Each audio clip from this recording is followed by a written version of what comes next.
പ്രിയപ്പെട്ട സുഹൃത്തുക്കളെ, പോറ്റി ജയിൽ മോചിതനായ പശ്ചാത്തലത്തിൽ ഇന്നലെ റിപ്പോർട്ടർ ചാനലിൽ സ്മൃതി പരുത്തിക്കാടിൻ്റെ നേതൃത്വത്തിൽ അവർ മോഡറേറ്ററായിക്കൊണ്ട് ഒരു ചർച്ച നടക്കുകയുണ്ടായി.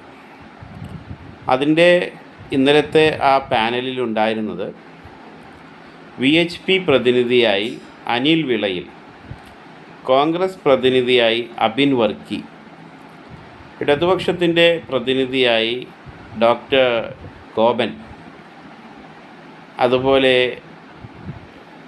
രാഷ്ട്രീയ നിരീക്ഷകൻ ആയി NP ചേക്കുട്ടി. ചർച്ച ആരംഭിക്കുന്നതിൻ്റെ ഇൻട്രൊഡക്ടറി പാർട്ടിൽ സ്മൃതി പരുത്തിക്കാട് ചേക്കുട്ടിയെ രാഷ്ട്രീയ നിരീക്ഷകൻ എന്നാണ് വിശേഷിപ്പിക്കുന്നത്. ചർച്ച അതിൻ്റെ ആദ്യ ഭാഗത്ത് ഡോക്ടർ ഗോപൻ വളരെ വിശദമായിട്ട് തന്നെ കാര്യങ്ങൾ അവതരിപ്പിക്കുന്നുണ്ട്. ഡോക്ടർ ഗോപൻ, PK ഗോപൻ, അദ്ദേഹം വിശദമായിട്ട് തന്നെ കാര്യങ്ങൾ അവതരിപ്പിക്കുന്നു.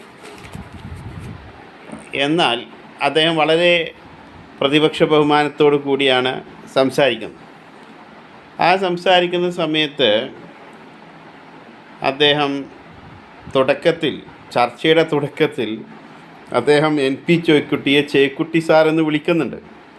പ്രേക്ഷകർ കാണേണ്ട രസകരമായ ചർച്ചയാണ്. എങ്ങനെയാണ് അഭിപ്രായങ്ങൾ ഇങ്ങനെ മാറി മറിയുന്നത് എന്ന് രസകരമായി നമുക്ക് കാണാം. പിന്നീട് ഈ ചർച്ചയുടെ ഒരു 30 മിനിറ്റെല്ലാം കഴിയുമ്പോൾ അബിൻ വർക്കി സംസാരിച്ച് തുടങ്ങുന്നു. അപ്പോൾ ഈ അബിൻ വർക്കി സംസാരിച്ച് തുടങ്ങുന്ന സമയത്ത് നമ്മുടെ വാസു, ഈ കേസിൽ ഇപ്പോഴും അറസ്റ്റിലായി കിടക്കുന്ന CPM പുറത്താക്കേണ്ടതാണെന്ന് പൊതുസമൂഹം കരുതുന്ന വാസു എഴുതിയ ഒരു കത്തിനെക്കുറിച്ച് സൂചിപ്പിക്കുന്നുണ്ട്. അപ്പോൾ അതിന് സ്വർണ്ണപ്പാളികൾ എന്നുള്ളതിന് മാറ്റി വാസു അത് ചെമ്പ് തകിടെന്ന് അല്ലെങ്കിൽ ചെമ്പ് എന്ന രീതിയിൽ മാറ്റി എഴുതി. അത് അതേപോലെ തന്നെ പത്മകുമാറും ആ കത്ത് കണ്ടപ്പോൾ അങ്ങനെ തന്നെ എഴുതി എന്നൊക്കെ അബിൻ വർക്കി പറയുകയും പിന്നീട് കേന്ദ്ര ഏജൻസികൾ അന്വേഷണം നടത്തുന്നതിനെക്കുറിച്ച് സൂചിപ്പിക്കുന്ന രീതിയിൽ നമ്മുടെ അനിൽ വിളയിൽ സൂചിപ്പിക്കുമ്പോൾ അബിൻ വർക്കി ഒരല്പം രൂക്ഷമായ ഭാഷയിൽ തന്നെ അതിനോട് പ്രതികരിക്കുന്നുണ്ട്.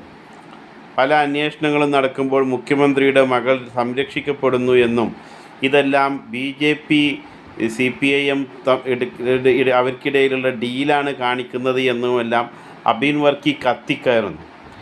ഇങ്ങനെ വന്നപ്പോഴായിരിക്കാം എനിക്ക് തോന്നുന്നു ആശയപരമായി വിഷയത്തെ നേരിടുക. അതായത് ഒരു വിഷയത്തിൽ നമ്മളൊരു ചർച്ചയുടെ ഭാഗമായി പങ്കെടുക്കുമ്പോൾ നമുക്ക് ഐഡിയ കൊണ്ട് നേരിടാൻ കഴിയണമെന്നുണ്ടെങ്കിൽ അത് നമ്മളെടുത്ത് ഫാക്ട്സ് ബേസ്ഡായിട്ട് നമുക്ക് സംസാരിക്കാൻ കഴിയണം. ഫാക്ട്സ് ആൻഡ് ഫിഗേഴ്സ് ബേസ്ഡായിട്ട് നമുക്ക് സംസാരിക്കാൻ കഴിയണം.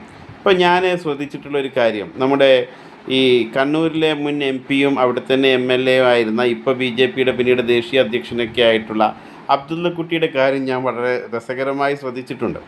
ഈ അബ്ദുള്ളക്കുട്ടി നേരിട്ട് പ്രസംഗിക്കുന്നത് ഞാൻ കണ്ടിട്ടുമുണ്ട്. അപ്പോൾ പറയുന്നത് എന്താണെന്ന് വെച്ചാൽ അബ്ദുള്ളക്കുട്ടി നല്ല കഴിവുള്ള ഒരു രാഷ്ട്രീയ നേതാവാണ്, ചർച്ചയിൽ പങ്കെടുത്ത് കാര്യങ്ങളൊക്കെ അവതരിപ്പിക്കുക. പക്ഷേ അബ്ദുള്ളക്കുട്ടി ഒരു പ്രത്യേക രാഷ്ട്രീയ പാർട്ടിയിൽ ചേർന്നതിന് ശേഷം അദ്ദേഹം രാഷ്ട്രീയ വിഷയങ്ങളെ സംബന്ധിച്ച് ചർച്ചകളിൽ പങ്കെടുക്കുമ്പോൾ അദ്ദേഹം ഒരു പരിഹാസ്യ കഥാപാത്രമായി മാറുന്നത് നമ്മൾ കാണാറുണ്ട്.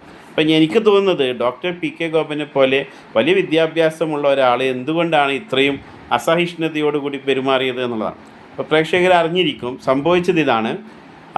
അദ്ദേഹത്തിന് ലഭിക്കുന്ന രണ്ടാമത്തെ അവസരത്തിൽ അദ്ദേഹം ഈ ചർച്ചയിൽ 5 പ്രതിനിധികളാണ് ഉള്ളത് എന്ന് ഡോക്ടർ PK ഗോപൻ പറയുന്നു. എന്നിട്ട് പറയുന്നു ഇടതുപക്ഷത്തിൻ്റെ പ്രതിനിധിയായി ഞാനും, ചർച്ചയെ നിയന്ത്രിക്കുന്ന സ്മൃതി പരുത്തിക്കാടും, അതുപോലെ തന്നെ പിന്നെയുള്ളത് ഒരു ഹിന്ദു തീവ്രവാദിയുണ്ട്, ഇതിൽ ഒരു കോൺഗ്രസ് പ്രതിനിധിയായ അബിൻ വർക്കിയുണ്ട്, ഒരു ഹിന്ദു തീവ്രവാദി, ഒരു മുസ്ലിം തീവ്രവാദിയുമുണ്ട് എന്ന് പറയുന്നു. അപ്പോൾ സ്മൃതി പരുത്തിക്കാട് ഇടപെടുകയും അങ്ങനെ പറയാൻ കഴിയില്ല, അദ്ദേഹം ഞങ്ങളുടെ അതിഥിയാണ്.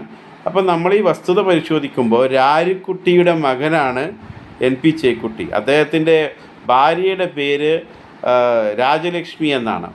മക്കളുടെ പേര് ഞാൻ പരിശോധിച്ചപ്പോൾ പ്രഫുൽ, അമൃത എന്നൊക്കെയാണ് കണ്ടത്. അപ്പോൾ ഈ പേര് കണ്ടപ്പോൾ ഇദ്ദേഹത്തിന് ഈ ചേക്കുട്ടിയെക്കുറിച്ച് അറിയാത്തത് കൊണ്ടായിരിക്കാം. ചേക്കുട്ടി ആദ്യം ഇടതുപക്ഷ രാഷ്ട്രീയത്തിൻ്റെ ഭാഗമായിരുന്നു, SFIയിൽ പ്രവർത്തിച്ചിരുന്നു. പിന്നീട് എന്തോ അഭിപ്രായ വ്യത്യാസങ്ങളെ തുടർന്ന് അദ്ദേഹം SFIയിൽ നിന്നും മാറിയതാണ്. അപ്പോൾ ഈ ഒരു പേര് നോക്കി ആ പേരിന് എന്തെങ്കിലും ഒരു മുസ്ലിം സാമ്യമുണ്ട് എങ്കിൽ ഇത്തരത്തിൽ അവരെ മുസ്ലിം തീവ്രവാദിയായി ചിത്രീകരിക്കുന്ന തലത്തിലേക്ക് CPMൻ്റെ ഭാഗത്തു നിന്ന് ചർച്ചയിൽ പങ്കെടുക്കുന്ന ഈ വ്യക്തി പോലും ആ ഒരു തലത്തിലാണ് ഉള്ളതെങ്കിൽ ഇവരിൽ എത്രമാത്രം വിഭാഗീയത, ഈ വർഗീയമായ ചിന്താഗതിയുടെ സ്വാധീനം ഇത്തരം ആളുകളിലുണ്ട് എന്നുള്ളതാണ് നമ്മളിതൊന്ന് മനസ്സിലാക്കേണ്ടത്. അപ്പോൾ കേരളീയ പൊതുസമൂഹം ഇതെല്ലാം തന്നെ തിരിച്ചറിയുന്നുണ്ട്. CPMഉം BJPയും തമ്മിലുള്ള ഈ ഡീലും ഇവിടെ നിലനിൽക്കുന്ന ഈ ഒരു വർഗീയതയുടേതായ ഒരു പശ്ചാത്തലവും, ആ പശ്ചാത്തലത്തിൽ ഒരാളുടെ പേര് കാണുമ്പോഴേക്കും അയാളെ തീവ്രവാദിയായി മുദ്രകുത്താനുള്ള CPM പ്രതിനിധികളുടെ വെമ്പലുമെല്ലാം തന്നെ മലയാളികൾ ശരിയായ രീതിയിൽ തിരിച്ചറിയുകയും ഈ തിരിച്ചറിവിൻ്റെ അടിസ്ഥാനത്തിൽ അവർ വലിയ ഒരു തിരിച്ചടി തെരഞ്ഞെടുപ്പിൽ നൽകുകയും ചെയ്യുമെന്നാണ് എനിക്ക് പറയാനുള്ളത്. ഒറ്റൊരു ചെറിയ വീഡിയോ ഞാൻ ചെയ്യുന്നുണ്ട്. അത് ഈ പോറ്റി വിഷയവുമായി നമുക്ക് എങ്ങനെ കെയർടേക്കർ ഗവൺമെൻറ്റിൻ്റെ കാലത്ത് ഉണ്ടായിരുന്ന ഒരു മന്ത്രിയുടെ രാജിയിലേക്ക് നയിച്ച